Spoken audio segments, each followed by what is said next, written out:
그녀는 다 계획이 있다. 히가시노 게이고. 사건이 일어난 지 11일째 되는 날이다. 교코는 조금 일찍 집을 나와 긴자 거리로 갔다. 오늘은 지난번에 그 긴자 퀸 호텔에서 파티가 있다. 이 호텔은 그날 이후 처음이었다. 그리고 그날과 마찬가지로 교코는 하나야 긴자점 앞에서 발을 멈추었다.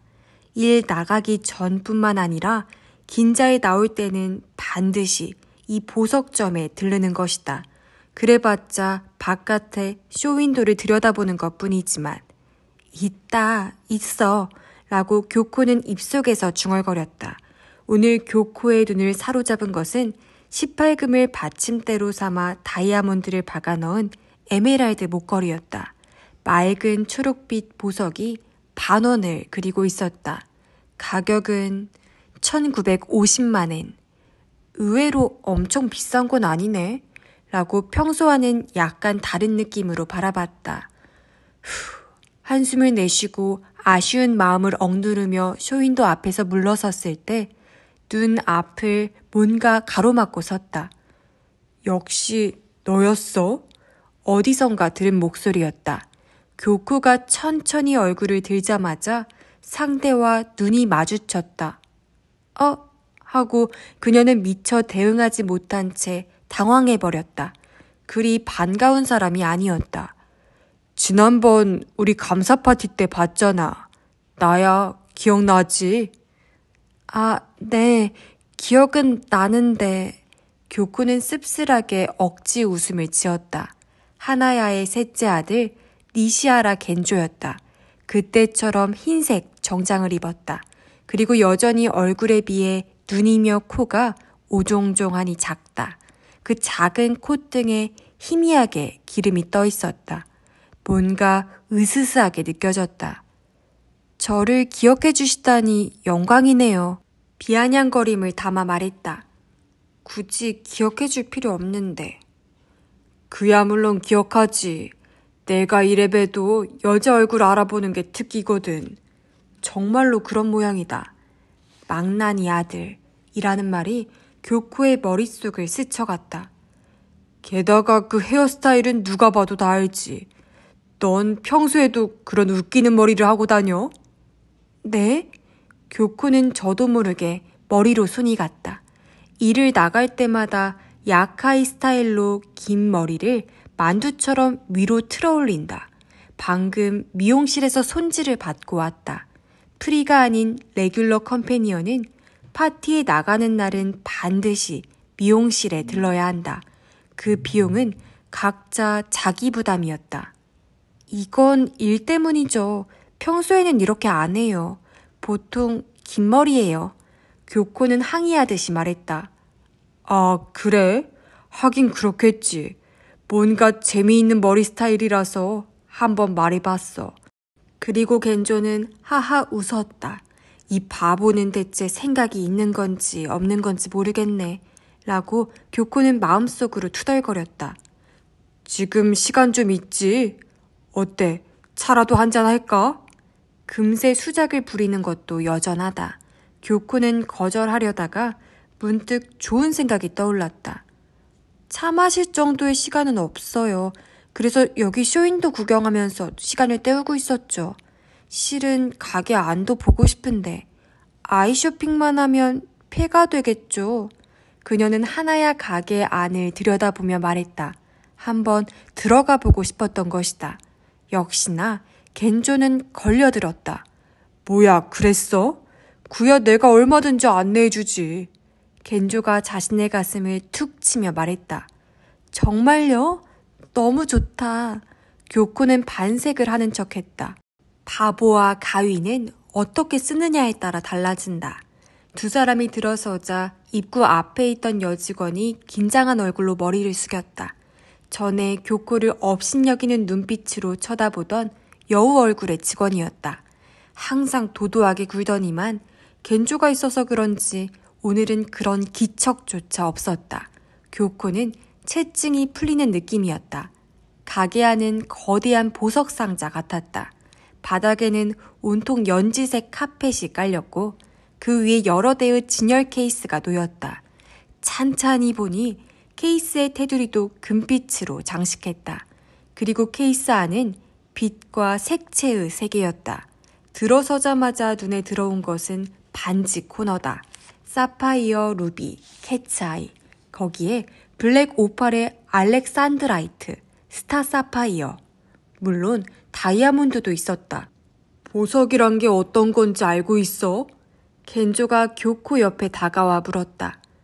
아름다운 돌을 말하는 거잖아요. 응, 아름답고 단단한 것이지. 거기에 중요한 요소가 한 가지 더 있어. 뭔데요? 그거야 뻔하잖아. 수량이 적은 것이어야 해. 겐조가 큰 소리를 내는 바람에 몇 명의 손님과 직원이 이쪽을 쳐다보았다. 하지만 그는 전혀 아랑곳하지 않는 모습이었다. 아무리 아름다워도 사방에 대굴대굴 굴러다니는 건 안 팔려. 보석으로 인정받지 못하는 거야. 요즘은 인조보석이 천연보석보다 더 아름다운데도 여전히 다들 천연보석을 갖고 싶어 하잖아. 이유는 간단해.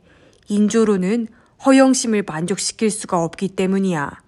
중앙에서 좀 더 안쪽으로는 카운터처럼 여러 개의 진열 케이스가 이어지고 그 앞에는 무척 편안해 보이는 의자가 놓여 있었다. 그 의자에 나이 지긋한 부부 손님이 앉아 있었지만 그중 아내쪽이 몸을 틀어 이쪽을 지그시 쳐다봤다. 그런 심리를 거꾸로 이용한 게 바로 그 감사 파티야. 진주 코너로 이동하면서 겐조가 말했다. 아, 근데 네 친구가 사망한 사건, 그때 잠깐 시끄럽더니만 요새는 신문에도 전혀 실리지 않더라고. 그 뒤에는 어떻게 됐지? 넌 알고 있어? 글쎄요. 교코는 고개를 갸웃거리며 말했다. 자살이라고는 하던데. 나도 그렇게 들었어. 그 여자하고 친했다면서? 이래저래 힘들진 않았어? 네, 좀 그랬죠. 왜 안 그렇겠어? 혹시 뭔가 힘든 일 있으면 언제든 나한테 상의하러 와. 겐조가 명함을 교코에게 건네며 말했다. 명함 앞면에는 주식회사 하나야 상무 니시하라 겐조라고 그럴싸하게 적혀 있었다. 가장자리를 금태로 두른 데다 왼편 위쪽에 하나야 마크도 금박이었다. 악취미라고 할 만큼 번쩍번쩍한 명함이었다. 겐조의 인간성이 그대로 드러나는 것 같았다. 아, 기왕 이렇게 왔으니까 너한테 뭔가 선물을 해야겠다. 겐조는 좋은 생각이 떠올랐다는 듯이 손뼉을 딱 치며 말했다. 어머, 아니에요. 괜찮습니다. 사양할 거 없어. 너 몇 월생이야? 3월인데요. 무심코 말을 내뱉은 뒤에야 교코는 아차 싶었다. 3월? 좋은 계절이지. 새 봄을 맞이하는 계절이야. 판에 박힌 소리를 하면서 겐조는 진열 케이스 앞으로 갔다. 역시나 아쿠아마린 앞에서 멈춰 섰다. 3월의 탄생석은 아쿠아마린이야. 젊음, 침착, 용감, 총명을 상징하는 보석. 그야말로 너하고 딱 맞는데? 그리고 그는 옆에 직원을 불러 푸른 아쿠아마린 브로치를 포장하라고 지시했다.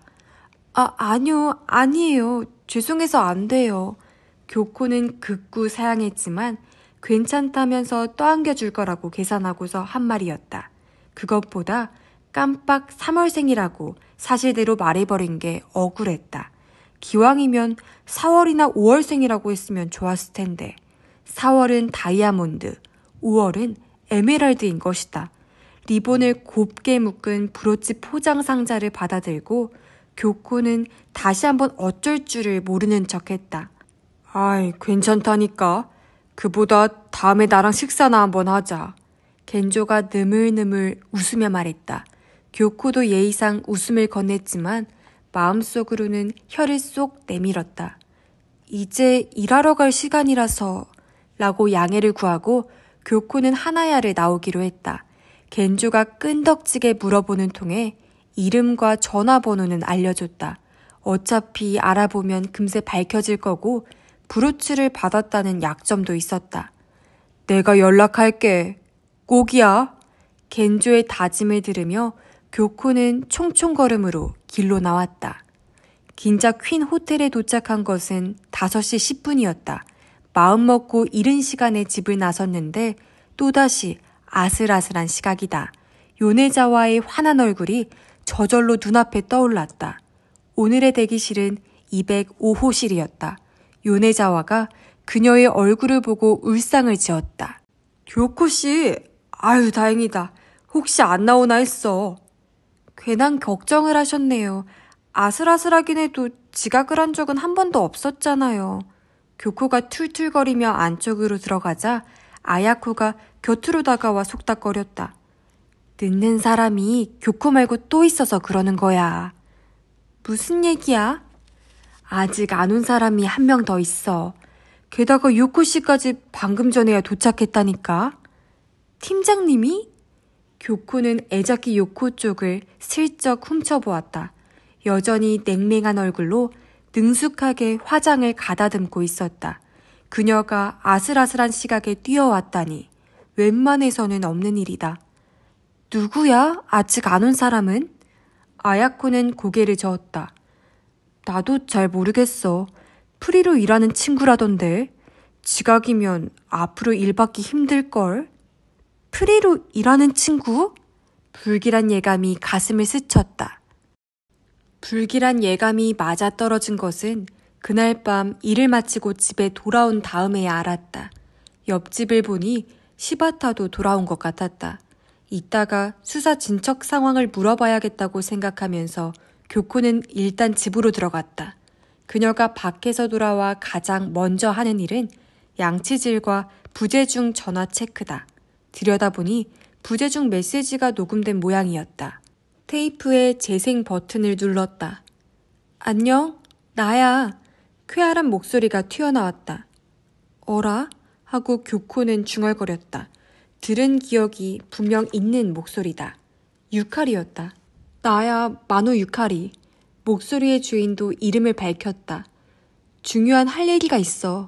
오늘 밤에 일 끝나고 시간 좀 내줘. 부탁할게. 그 말만 하고 전화는 끊겼다. 중요한 할 얘기가 있다고? 오늘 밤에? 교코는 헉 하고 숨을 삼켰다. 심장의 두근거림이 빨라졌다. 그녀는 주소록에 며칠 전에 적어둔 유카리의 전화번호를 찾아 수화기를 들고 정신없이 버튼을 눌렀다. 콜사인이 연거푸 울렸다. 하지만 전화가 연결될 기미는 없었다. 교코는 서둘러 방을 뛰쳐나와 옆집 현관문을 두드렸다. 무슨 일이야 대체? 시바타가 잠에 취한 얼굴을 문틈으로 내밀었다. 큰일 났어요. 지금 저하고 유카리 씨 집에 가봐야겠어요. 유카리 씨라면 지난번에 만났던 사람? 왜 그러는데요? 아직 모르겠어요. 근데 분명 뭔가 일이 터진 것 같아서. 잠깐만 기다려봐요. 대체 뭔 소린지 모르겠네. 가면서 얘기할게요. 그보다 빨리 옷 갈아입고 나와요. 교코의 기색이 심상치 않다고 판단했는지 시바타는 더 이상 질문하지 않고 응, 알았어요. 라고 말하고 안으로 들어갔다.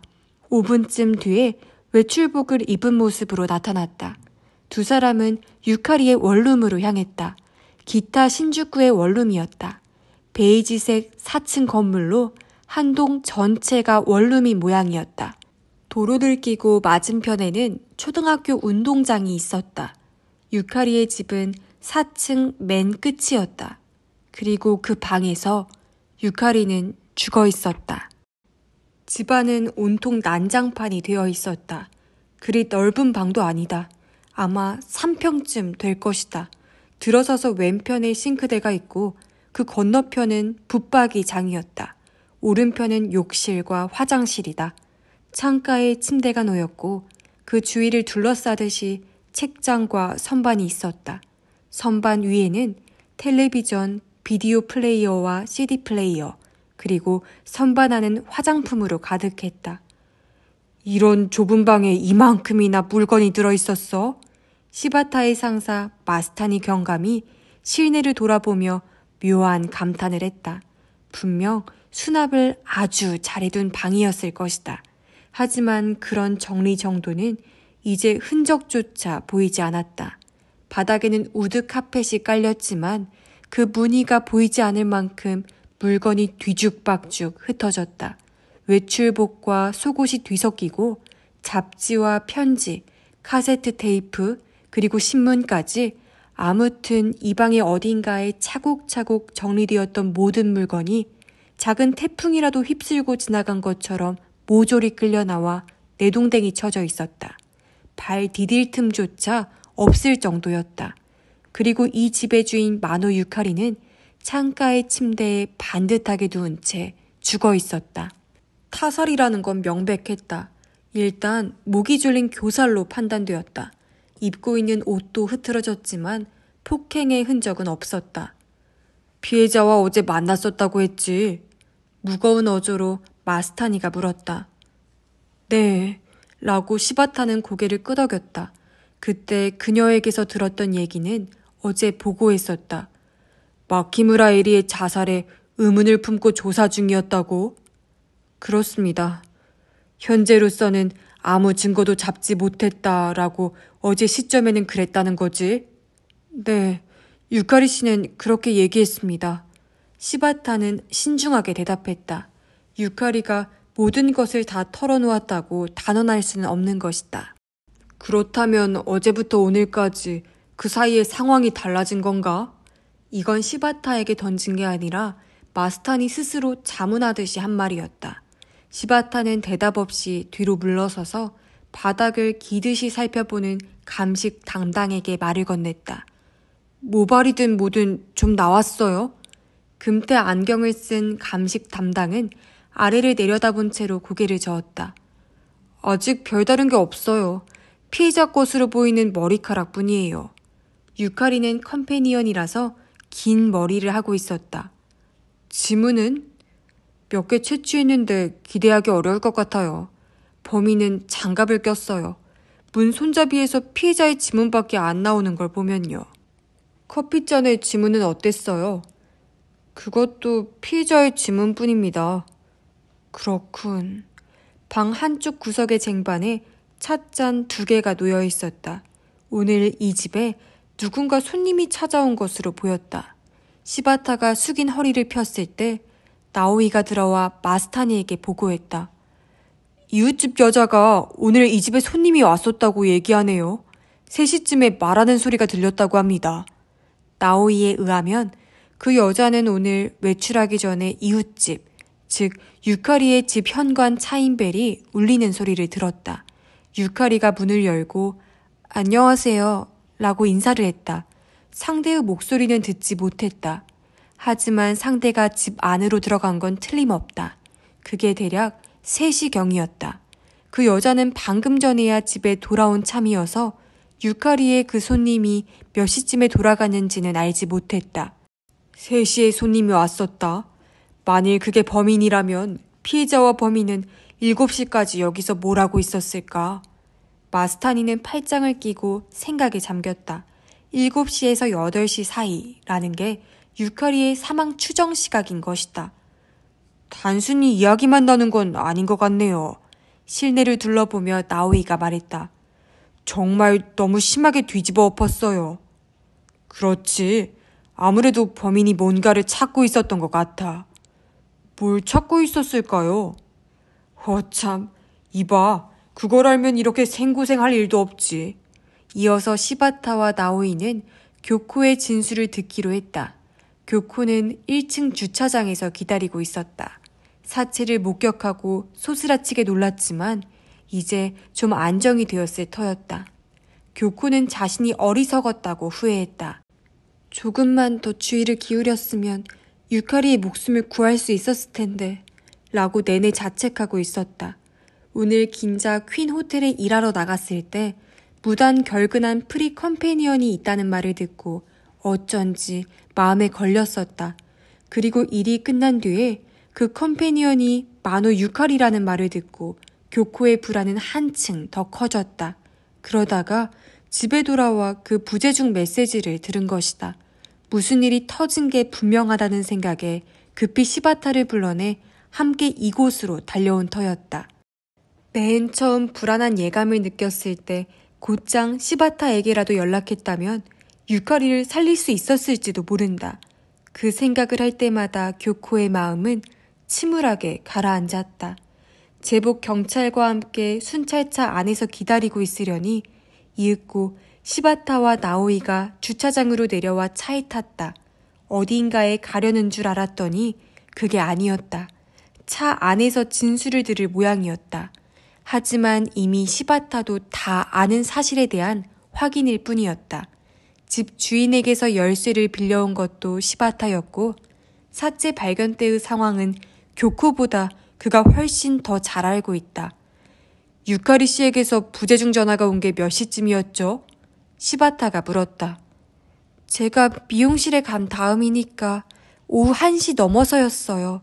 아마 제가 다시 돌아올 줄 알고 부재중 전화에 메시지를 남긴 모양이에요.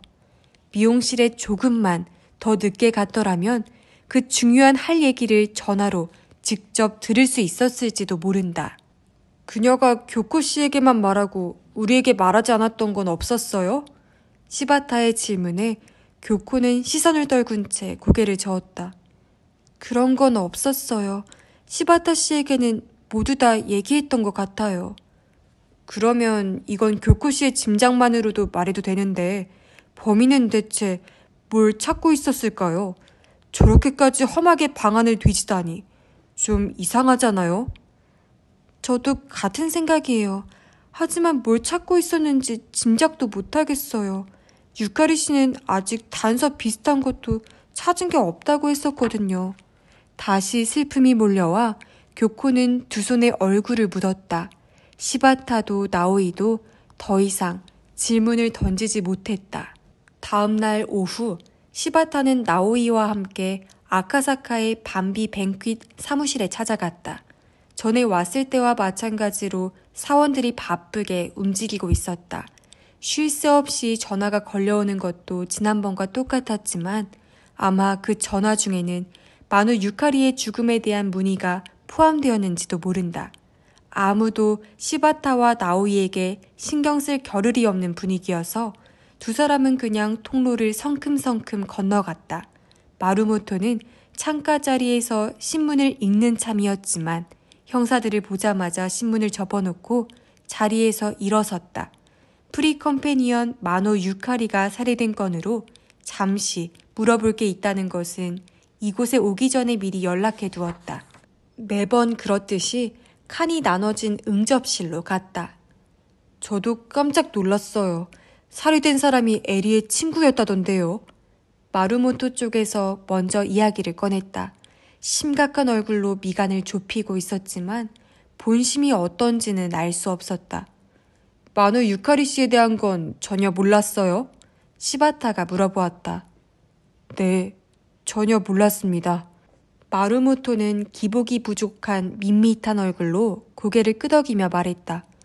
에리와 사귄 게 겨우 한 달 남짓이었으니까요. 에리가 어떤 친구를 만나는지 그런 건 거의 아는 게 없었죠. 이런 식의 말은 그의 입을 통해 수없이 들어왔다. 하지만 몇 번을 들어도 어딘가 부자연스럽다고 시바타는 생각했다. 마누 유카리 씨를 본 적은? 옆에서 나오이가 물었다. 없습니다. 마루모토가 즉각 대답했다. 하지만 마누 유카리 씨도 이 회사에 일을 했죠. 어제도 그랬다고 하던데 면담쯤은 했을 거 아닙니까? 그러자 마루모토는 얼굴을 일그러뜨리며 턱 근처를 긁적였다. 아니요, 직접 만난 적은 없습니다. 프리컴패니언을 쓰는 건 그쪽 담당자가 정하는 일이라서요. 저는 그냥 보고를 받고 결제만 해줄 뿐입니다. 사장은 그런 자비는 하지 않는다 라는 투였다. 에리 씨의 장례식 때는 어땠습니까? 유카리 씨를 거기서 만나지 않았습니까? 유카리도 참석했을 거라고 짐작하고 시바타가 물어보았다. 하지만 마루모토의 대답은 뜻밖의 것이었다. 저는 에리의 장례식에 참석하지 않았습니다. 참석을 안 했다고요? 왜요?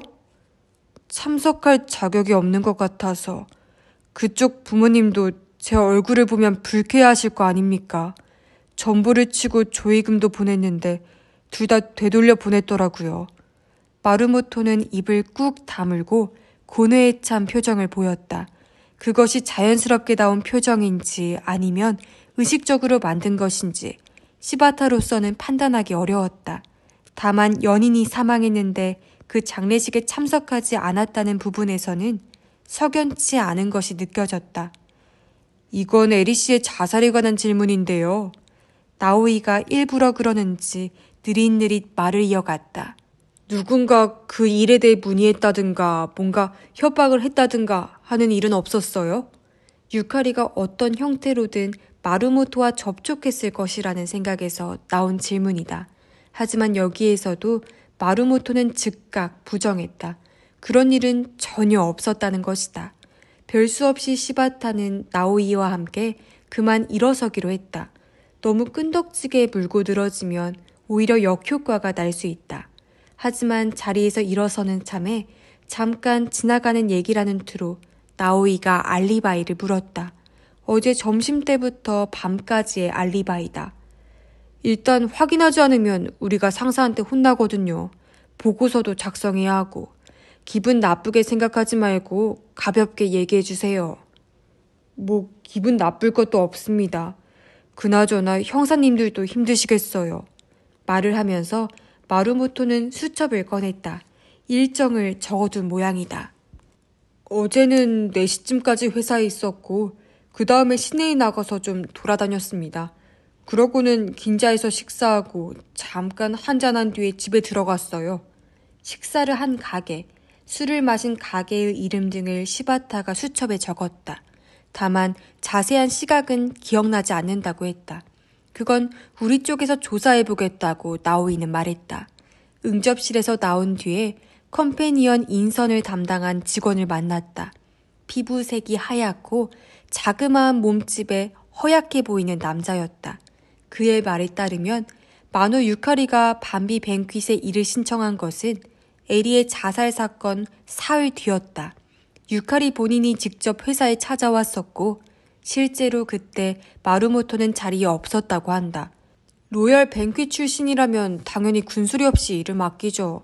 그쪽 프리 컴패니언을 몇 명 등록해두면 갑작스럽게 누군가 빠졌을 때 요긴하게 쓸 수 있거든요. 요즘 프리로 일하는 컴패니언이 부쩍 많아졌어요. 가수나 배우 지망생 같은 경우에는 개인적인 레슨 시간이 필요한데 레귤러가 되면 아무래도 시간적으로 제약이 많으니까요. 담당자는 다행히 말수가 많은 남자였다. 마노 유카리 씨가 여기 왔을 때 지난번 자살 사건에 대해 뭔가 얘기한 건 없었습니까? 시바타가 물었다. 글쎄요. 그는 고개를 갸웃거리며 말했다. 그러고 보니 그 사건 때문에 힘드시겠네요 라고 했었어요. 저는 못 들은 척 대답을 안 했지만요. 그렇군요. 시바타 일행은 고맙다는 인사를 하고 사무실을 나왔다. 신주쿠 경찰서 수사본부에서는 마스타니가 시바타 일행을 기다리고 있었다. 마루모토의 진술에 대한 느낌을 듣고 싶은 모양이었다. 나오이가 짤막하게 설명했지만 마스타니는 복잡한 표정을 하고 있었다. 어떻게도 판단을 내릴 수가 없는 것이다. 알리바이에 관해서는 즉각 확인에 들어가기로 했다. 마노 유카리의 남자관계 쪽으로는 뭔가 좀 나왔습니까? 보고를 마친 뒤에 나오이가 물었다. 수사 방침은 이번 사건이 마키무라 에리의 자살과 관련이 있다는 선과 관련이 없다는 선, 두 갈래로 나눠졌다. 서로 관련이 없다면 가장 먼저 생각해 볼 수 있는 것이 바로 남자 관계다. 실제로 유카리의 집에서는 수많은 남자들의 이름이 실린 주소 수첩과 어딘지 수상쩍은 명함들이 속속 발견되었다. 지금 각자 분담해서 알아보는 중이지만 상당히 폭넓게 사귄 모양이야. 학생, 셀러리맨, 수영장 매니저, 스포츠 인스트럭터, 카메라맨, 크리에이티브 디렉터. 이거 참 어째 죄다 영어야. 게다가 바둑 강사도 있었어. 메모를 들여다보며 짜증난다는 듯이 마스타니가 말했다. 그 중에 마키무라 이리의 자살과 연결될 만한 사람은 없었어요? 시바타가 물었지만 마스타니는 검지로 메모지를 툭툭 치며 말했다. 없는 것 같아. 이 남자 저 남자 그야말로 한두 번 스쳐간 사이라는 느낌이라서. 그런 다음에 시바타는 나고야에 한 번 더 다녀오게 해달라고 마스타니에게 신청했다. 에리의 죽음은 반드시 3년 전의 다카미 유타로 살인사건과 관계가 있다. 그쪽 선에서 다시 조사해보고 싶다라고 주장한 것이다. 그 문제는 아까 과장과도 상의했어. 그렇잖아도 누군가 보낼 생각이었어.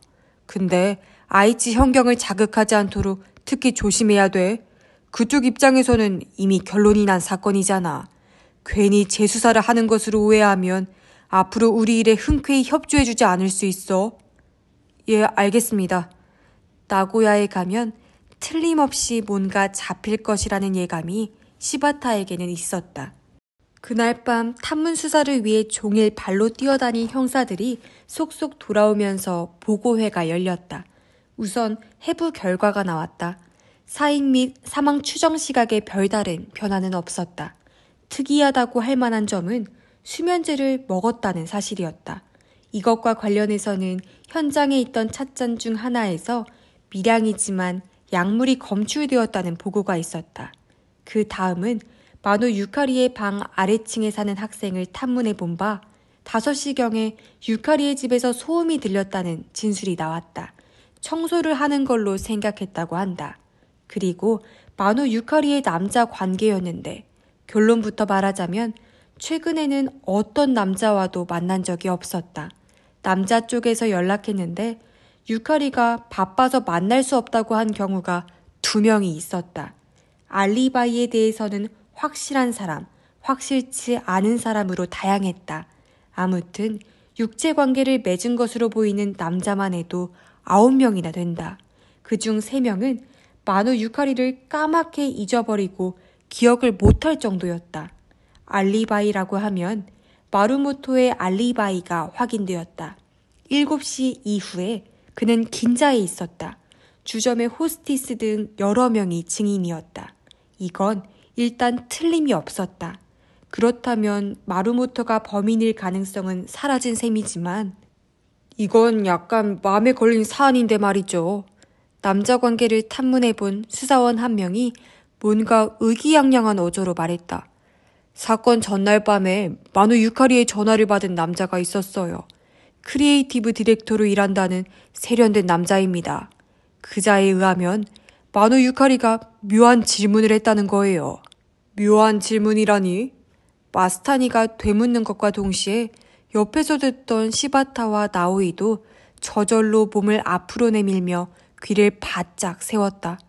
보석점 하나야라는 곳이 있지 않습니까? 거기 사장이 누구냐고 물어봤다는 거예요. 모른다고 대답한 모양입니다만. 보석점 하나야라고? 시바타는 침을 꿀꺽 삼켰다. 안녕, 나야 마노 유카리. 중요한 할 얘기가 있어. 오늘 밤에 일 끝나고 시간 좀 내줘. 부탁할게. 유카리의 목소리가 몇 번이고 교코의 머릿속에 울렸다. 만난 지는 얼마 안 됐지만 소중한 친구를 잃은 것처럼 마음이 한없이 무거웠다. 그나마 조금쯤 힘이 나는 일이 있었다. 교코가 집에 돌아왔을 때 오랜만에 다카미 슌스케의 전화가 온 것이다. 딱히 볼 일이 있는 건 아니고 어떻게 지내나 싶어서. 그는 유카리의 일을 아직 알지 못하는 것 같았다. 오늘 석간신문에 기사가 실렸었는데 라고 교코는 약간 의아하게 생각했다. 실은 발레 티켓이 들어왔는데 교코 씨도 어때요? 내일 모레 공연입니다. 급한 이야기라서 미안하군요. 물론 교코는 승낙했다. 그날도 일이 있지만 자신이 직접 데타 컴패니언을 구해 수고료를 건네주면 어떻게든 때울 수 있다. 이 기회에 우울한 기분을 날려버리고 싶었다. 그럼 모레 제가 교코 씨 집으로 데리러 갈게요.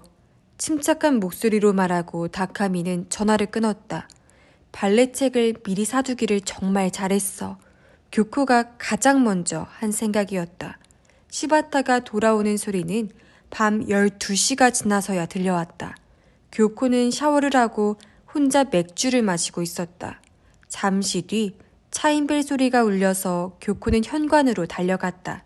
문 앞에 시바타가 피곤한 얼굴로 서 있었다. 무슨 급한 일 있어요? 시바타는 손에 든 메모지를 팔랑팔랑 흔들면서 물었다. 그 메모지에는 우리 집에 잠깐 와주세요. 교코 라고 적혀 있었다. 아까 교코가 그의 우편함에 넣어둔 것이다.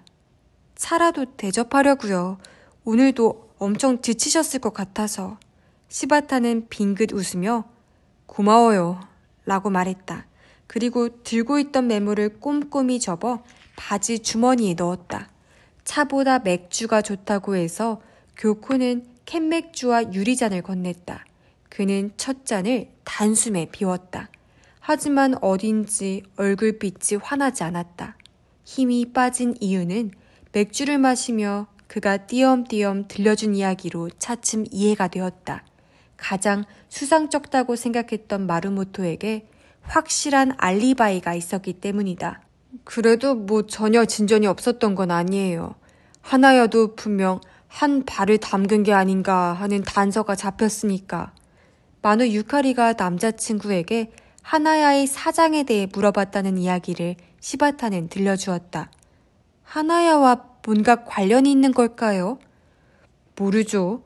하지만 나도 하나야는 전부터 주목하고 있었어요. 시바타는 하나야가 감사 파티의 컴패니언 회사를 밤비 뱅퀴스로 바꾼 것에 의문을 가진 모양이었다.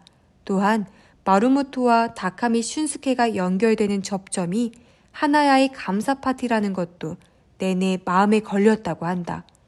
하나야가 밤비 뱅퀴 쪽을 선정한 것에 대해서는 내가 조사를 해봤어요. 사타케 부장이라는 자가 밤비를 추천했다고 해서 그 사람도 만나봤고. 사타케 씨라면 저도 알아요. 파티 때의 일을 떠올리며 교코는 말했다.